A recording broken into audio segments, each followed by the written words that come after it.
es una tragedia. Es el segundo país de América del Sur. Primero Brasil, segundo los desposeídos de Brasil. 70 millones de adultos. Luego se profundizaron los crímenes ambientales, que también generaron una crisis muy fuerte en el medio ambiente, porque nosotros somos muy ricos en términos de biodiversidad. Tenemos 5 biomas bien distintos: la Amazonía, la Caatinga en el noreste, luego el Cerrado, que es el centro del país, luego el Pantanal, que abastece incluso a los argentinos de agua, con los 3 principales ríos, Paraná, Paraguay y Uruguay, y el Pampa, que también está más al sur. Todos esos biomas han sufrido ataques impresionantes que han traído mucho más cambios climáticos como estamos viviendo. Ya estamos en la primavera y ustedes ya están percibiendo que el clima todavía es de invierno. Eso nunca había ocurrido aquí en la ciudad de São Paulo. Y tenemos una crisis política muy grave. La crisis política tiene doble carácter.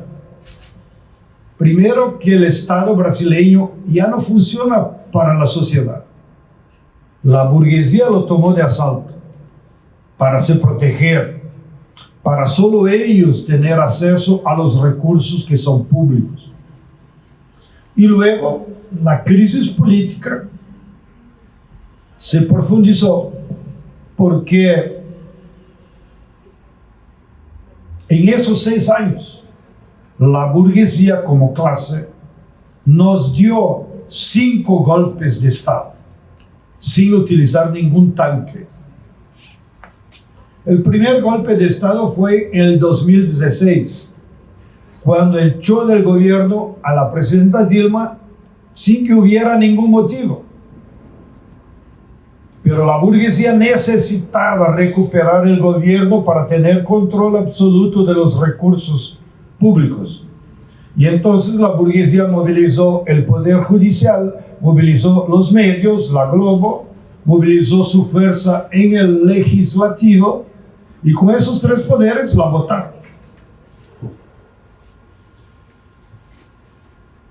Luego sostenieron un gobierno corrupto de mierda, que fue el gobierno Temer, cuyo papel fue únicamente cambiar los derechos sociales. Cambió la ley laboral, cambió la ley de los derechos previdenciarios e impuso una ley que no permite que el gobierno amplíe los gastos sociales por 20 años. Mira, o sea que los gastos del presupuesto nacional solo pueden ir para donde ellos quieren y no para salud, educación o programas sociales. Luego del segundo golpe, ellos dieron el tercer golpe con la prisión de Lula. En este caso, claramente orientada por el FBI y por el Departamento de Justicia americano, que orientaba al juez Sergio Moro.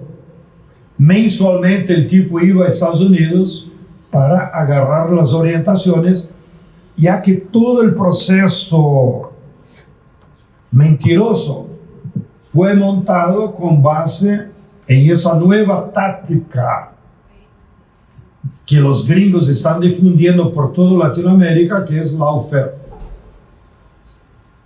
Entonces, primero encarcelan y después vayan a buscar los argumentos. Y el tipo tuvo que quedarse 581 días en la cárcel. Si no fuera la vigilia que organizamos donde estuvimos ahí día y noche, enfrente de la cárcel. Y el ánimo de nuestra militancia, seguramente Lula todavía estaría ahí en Curitiba, en la cárcel. Pero también hubo mucha solidaridad internacional desde el Papa Francisco, Alberto Fernández, que tuvo el coraje de visitarlo, y muchos otros. También Estados Unidos estuvieron aquí con nosotros, varios personajes que nos ayudaron a defender su inocencia. Y el último golpe que la burguesía nos dio fue en el 18, cuando, frente a la posibilidad de Haddad ganar las elecciones, la burguesía nos dio el golpe al financiar y movilizar todo su poder económico y elegir Bolsonaro. Bolsonaro no tiene fuerza propia. Bolsonaro es solo espejo de la crisis burguesa. La burguesía no tenía liderazgos con carismas populares. Entonces apeló para Bolsonaro. Pero él no tiene fuerza social organizada propia, aunque por su discurso, su retórica reaccionaria, autoritaria, chauvinista, misógina, logró articular una militancia de derecha que antes estaba disuelta, como cualquier sociedad, siempre hay el pensamiento conservador y de derecha. Entonces Bolsonaro logró articular esos individuos que están en las Fuerzas Armadas, que están en el periodismo, que están en la clase media. Si fuera, y ojalá ustedes puedan asistir, porque no creo que ellos tengan todavía posibilidad de hacer alguna manifestación pro Bolsonaro, pero si les ocurre hacer, les recomiendo que vayan a verlos. En general son gentes de clase media, jubilados, blancos, héteros, autoritarios, reaccionarios, que no tienen nada que ver con la sociedad brasileña real. Pero son fanáticos, como hay también en el fútbol o en las religiones. Es una característica social de nuestras sociedades. Entonces, miren, había una crisis del capitalismo. Ellos pusieron la culpa en Dilma de la crisis, que la pobre ni sabía qué pasaba en el mundo. Y después de 4 golpes institucionales y 6 años, ¿qué pasó con la crisis que estamos hoy? Todos los indicadores se profundizaron. O sea, la crisis peoró, sea en la economía, sea en lo social, en la desigualdad social. Ustedes van a ver ahí por la calle, la ciudad de São Paulo, por el cadastro de la alcaldía, tiene 67,000 personas que viven en la calle. Eso es una ciudad mediana en cualquier parte del mundo. Y no hay solución para ellos. En el medio ambiente, peor todavía. Hoy tenemos 25,000 garimperos, lumpens, buscando oro en áreas indígenas, cometiendo todo tipo de atropellos e incluso asesinatos de personas indígenas, o estuprando jóvenes mujeres de los pueblos indígenas. Y en la política peoró también, porque ni siquiera entre la burguesía ellos se entienden. Entonces el legislativo pelea con el judiciario pelea con el ejecutivo. O sea, son todos instrumentos de la burguesía y ellos se pelean entre ellos. Bueno, entonces llegamos a este 2022 con un agravamiento de todo aquel escenario que venía del 14 y del 16. Frente a eso, porque la crisis también afectó los intereses históricos de la burguesía. Para que ustedes tengan una idea, cerraron en esos 6 años 28,000 industrias. No estoy hablando de restaurantes, de pequeños bares, de no sé qué. 28,000 industrias cerraron en Brasil. Creo que solo Argentina y Colombia tienen más industrias do que las que cerraron en Brasil. Y eso afectó porque los dueños eran burgueses. La crisis ambiental afectó también el agronegocio, que es de la burguesía, porque afectó la productividad. Aquí en São Paulo, que depende de la lluvia que viene de la Amazonía, afectó la productividad de la caña, la productividad de la naranja, que son los 2 principales productos agrícolas de este estado. Y en la política también esa instabilidad deja a la burguesía preocupada, porque usted sabe, históricamente la burguesía necesita un Estado que garantice estabilidad del conflicto social. Siempre el fantasma que ronda la burguesía es si hay conflicto social. Y esa crisis política solo aprofundó el conflicto social. No hay ninguna solución. Y ellos saben, entonces, por lo que se lee en sus artículos, en su prensa o en sus reuniones, de que más 4 años de una crisis, ese país va a una convulsión social, que nadie sabe lo que pasaría, porque ni siquiera la izquierda tiene capacidad de organizar esa gente. Pero es en ese ambiente entonces que se produjeron cambios en el comportamiento de las clases. Ustedes son periodistas, deben saber que las elecciones no dependen de voluntades individuales del voto. Lo que hace la correlación de fuerzas políticas y la sociedad capitalista es el comportamiento de las clases. Y por eso que debemos siempre analizar cómo se comportan las clases, aunque es muy difícil, porque las clases no hacen asamblea. Y ni siempre sus líderes representan los intereses históricos de la clase. Entonces, un analista, un periodista, debe tener mucho cuidado en percibir los señales del comportamiento de las clases, porque es esa fuerza que va a determinar el resultado electoral. Y lo que cambió acá en Brasil, en este año, al aproximarse la fecha de las elecciones, es que las clases cambiaron de posición de lo que tenían en los últimos 6 años.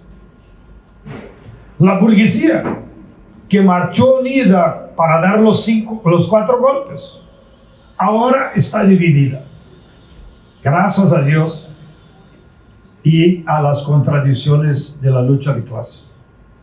Parte de la burguesía muy pequeña está con Bolsonaro, pero no es la mayoría del PIB que financió Bolsonaro, que le puso 2 grandes computadoras a su servicio. En el 18 ellos disparaban 80 millones de mensajes con fake news por hora. Fue un huracán en la cabeza de los pobres. Toda hora una mentira nueva.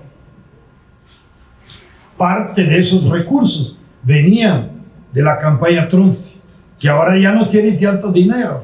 Se supo después que los 2 potentes computadoras que disparaban, uno estaba en Israel y otro en Taiwán. Están los vínculos de la ultraderecha con Bolsonaro. que ahora ya no está. Una parte grande de la burguesía buscó construir una tercera vía, ni Bolsonaro ni Lula. Pero ¿qué pasó?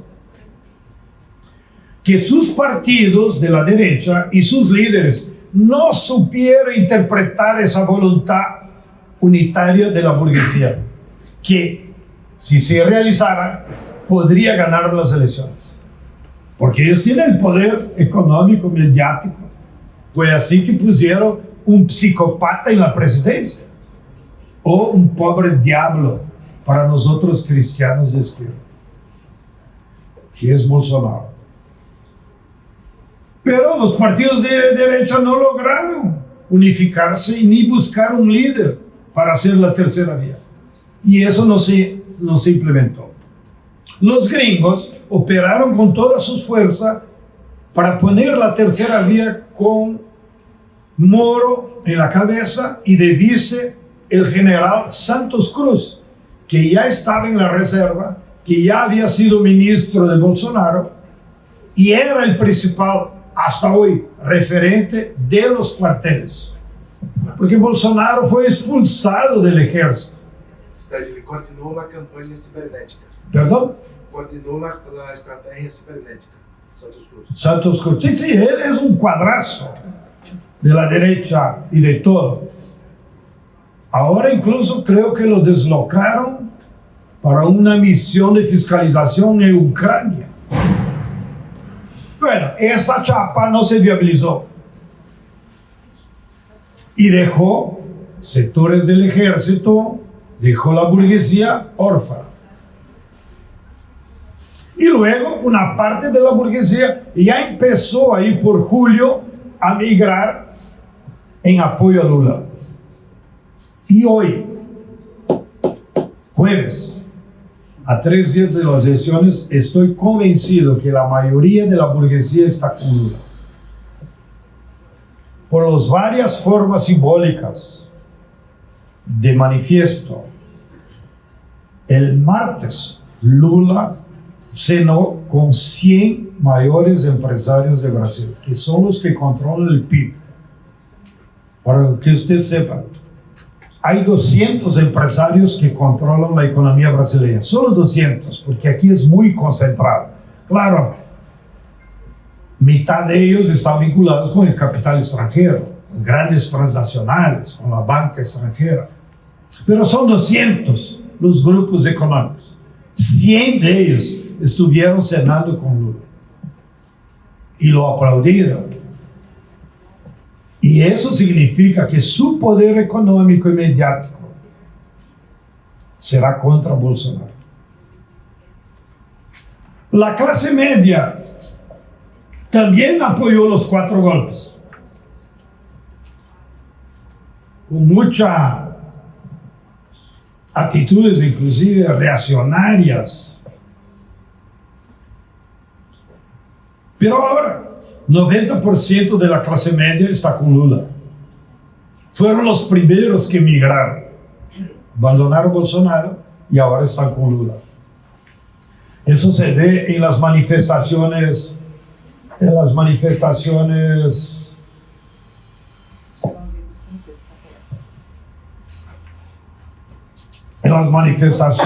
culturales, en los jóvenes hijos de la clase media. Ustedes están enterados porque se volvió un festival internacional, el Rock in Rio. Estaban ahí todas las noches 200,000 jóvenes. El ingreso es $80.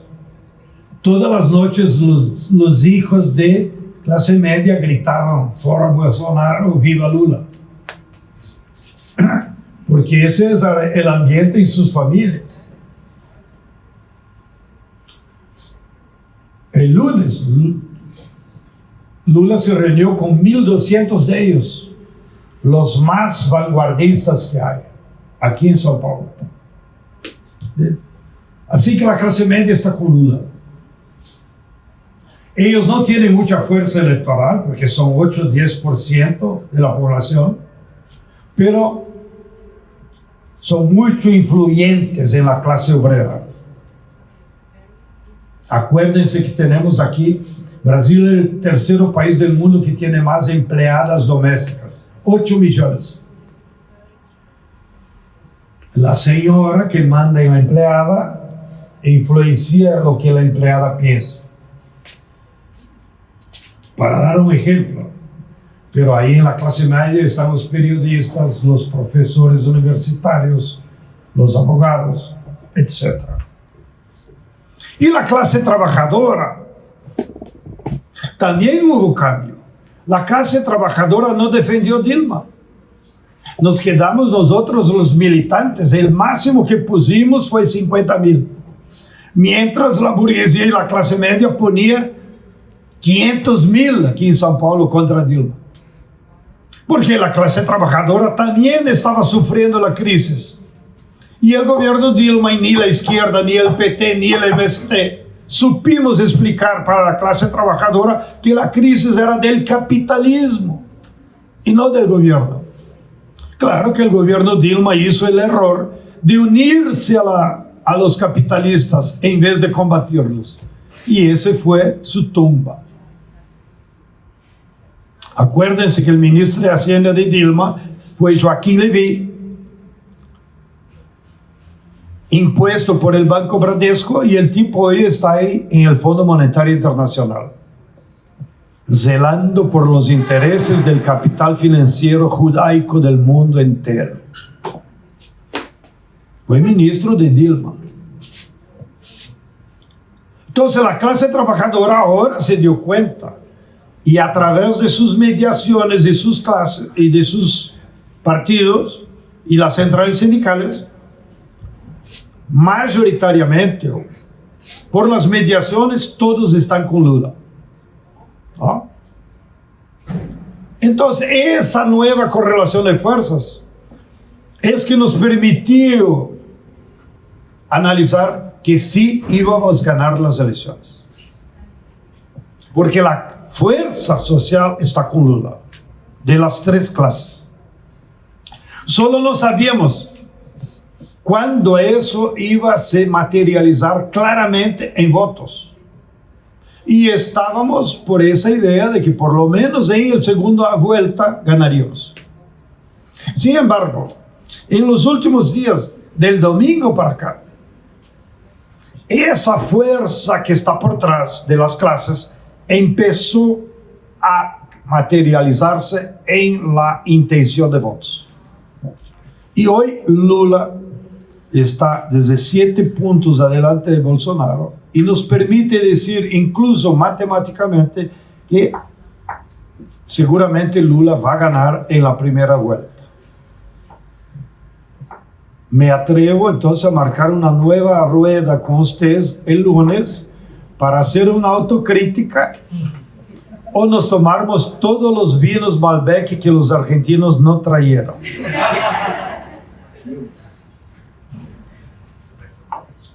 Pero estoy convencido, ustedes pueden imaginar que desde el 89 acompaño las elecciones.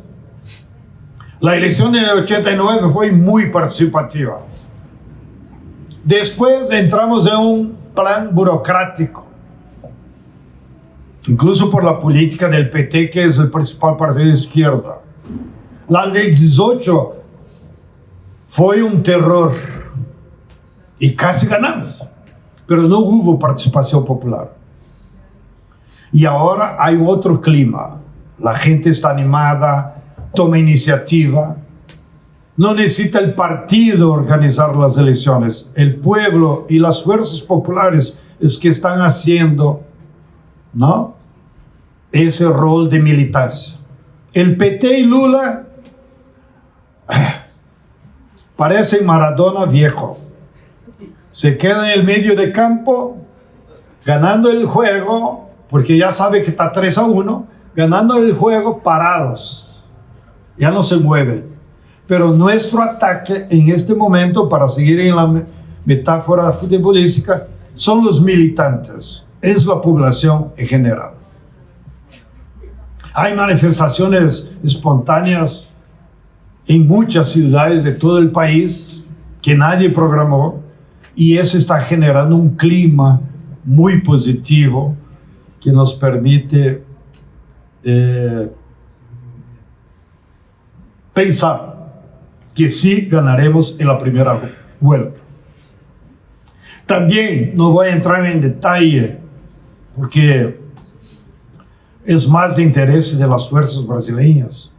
Habrá muchos avances también en la elección de gobernadores progresistas y de izquierda. Salvo 2, 3 ahí en el noreste, pero ahora va a haber cambios también en los gobernadores de los estados. Y seguro que habrá cambios en la composición parlamentaria de la Cámara y del Senado. Por último, y después tendremos tiempo para abordar cuestiones que más les interese, pero eso es para que usted tenga un panorama general. De nuestra parte, lo que hemos discutido colectivamente y acordado, en esos 3 días tenemos 3 trincheras como movimientos populares. Primera, intensificar el trabajo de base que decimos que es en realidad ir de casa en casa. Hasta porque las personas deciden el voto parlamentar en los últimos 2 días. No saben el número, no se acuerdan. Entonces, los últimos 2 días ir de casa en casa será fundamental para los diputados, sobre todo. Segunda frente es lo que llamamos brigadas de agitación y propaganda.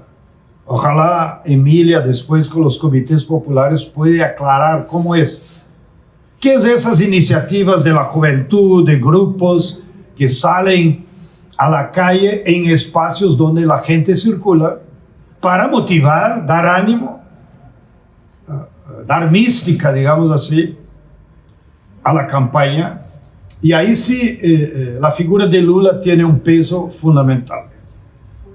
Y la tercera trinchera son las redes sociales, que también es una batalla que ustedes saben bien cómo es. Aquí cambió el escenario, ya no es el huracán que nos hicieron el 18. Ahora ya estamos combatiendo codo a codo, como dicen ustedes, y vamos a ganar también en las redes sociales. Hasta porque ustedes que son de Argentina, como vi que hay muchos, saben, yo leí un informe de un científico del área de psicología social, y él analizaba las fake news desde esa perspectiva, y él decía que las fake news tienen un tiempo de vida útil efímero, porque ella tiene que jugar con la novedad. Y cuando la gente se da cuenta que es una manipulación, que es un sistema, eso crea también una barrera psicológica para no creer. En 18 las fake news eran novedad, entonces la gente se creía. Pero ahora, después de 4 años, la gente ya no soporta más las mentiras de Bolsonaro, hasta porque son ridículas. Entonces, también hay una barrera psicológica a la posibilidad de las fake news como método. Por eso que en toda Latinoamérica ellos siguieron utilizando las computadoras y las fake news en México, en Colombia, en Venezuela, en Bolivia, en Argentina, en Chile, y no ganaron las elecciones. Entonces, estamos salvos de esta vida. Aquí me quedo, dijo Che cuando llegó en Santa Clara, y yo me quedo aquí. Gracias.